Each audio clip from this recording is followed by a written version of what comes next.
Ciao a tutti e ben ritrovati ancora una volta sul mio canale. Parliamo oggi di un qualcosa che chiunque si definisca a torto o a ragione o per superbia gamer avrà avuto a che fare almeno una volta nella vita. Sto parlando del backlog. Che cos'è il backlog? Dunque, il backlog lo dovete sapere tutti, ovvero il backlog è quell'immensa montagna di titoli, che siano essi digitali o fisici, in cui si ha incominciate a giocare, li si è droppati, li si è finiti, li si vuole riprendere, oppure addirittura non li si è mai né installati né lanciati una volta, che attendono lì e che sono quando il classico ma io non ho niente a cui giocare, e poi magari apri e hai una libreria da miliardi di titoli ancora lì intonsi da giocare. Che cosa è esattamente poi il backlog? Allora, partiamo dall'inizio. Secondo me i videogiocatori si dividono in due categorie ben distinte. Quelli che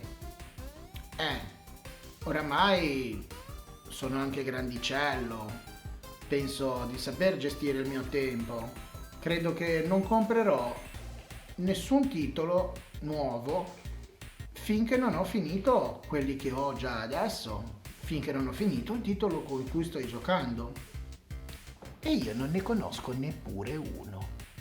Io invece sono della seconda categoria di giocatori, ovvero quello che compra cose.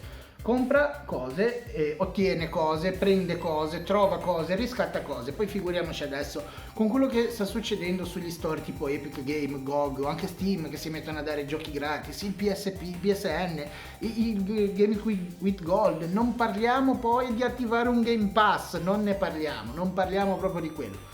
Io sono di quelli che si ritrovano ad avere 1 miliardo di titoli e poi chiaramente, ma io non so cosa giocare. Perché? Perché sono fondamentalmente deficiente, perché sono fondamentalmente un accumulatore seriale e perché comunque questo molto più seriamente, diciamo, perché sono una persona curiosa, perché un gioco, un titolo, poi c'è quello che ti prende e ti ci chiudi, lo finisci assolutamente, ti succhia la vita. Però se no io sono curioso, mi piace provare una cosa di un genere nuovo, mi piace provare una tematica nuova, oppure mentre faccio altro, perché ogni tanto non sembrerà, ma faccio anche altre cose rispetto a che guardare, recensire o scrivere di videogiochi. Vedo una tematica, un qualcosa che mi piace, che mi interessa, che stuzzica la mia curiosità, poi puntualmente, tac, trovo un titolo, più titoli che parlano di questa cosa o che comunque si ci avvicinano. E allora cosa fai? Non li compri? Certo che li compri. E rimangono lì poi, perché poi le 24 ore sono quelle e non ho il tempo di giocarli tutti. Io so perfettamente di parlare a tantissimi di voi anche.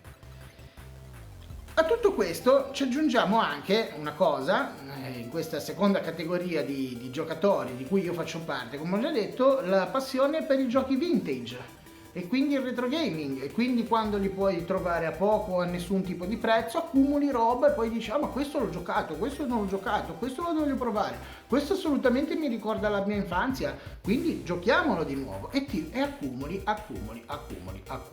E quindi praticamente è come essere degli accumulatori seriali. Il backlog è quello. Che cosa fa di male il backlog? Fondamentalmente nulla, se non al tuo portafoglio, perché poi tanti di questi giochi li hai comprati e non ne hai magari usufruito. Cosa fa di bello è che in situazioni come purtroppo quella in cui ci ritroviamo, con eventuali restrizioni, lockdown e cose del genere, uno dice ma io cosa vado a fare? Io ho un backlog enorme. Stesso identico discorso, io e come tanti altri non siamo ancora riusciti a fare il passaggio al next gen per mancanza di PlayStation 5, Xbox Series X e cazzi mazzi. Cosa facciamo? Tanto, anche se non la prendo proprio al day one, sarà la stessa. Intanto, anche sulla determinata console, aggiungi quella che ti piace a te, ho un backlog tanto. E si parla magari 30, 40, 50, 100 giochi, anche di più. Poi se te li danno anche da recensire con i codici, ciao proprio. E quindi è questo. Questa è la mia opinione, la mia piccola personale opinione su quello che tanti dicono il backlog. Alla fine della favola, è brutto avere un backlog enorme? No, secondo me no. Comunque, si potrebbe anche cercare di essere un attimino più chirurgici, soprattutto negli acquisti, perché poi finisce come con la cosa, se avete seguito le ultime puntate di Sourcecast, di Tomb Raider, come mi hanno corretto di dover dire, che non sapevo di avere il primo titolo della serie Reboot, ce l'avevo, ce l'avevo e io lo stavo addirittura per ricomprare. Pensate come sono deficiente, ma sono sicuro che sia capitato a voi.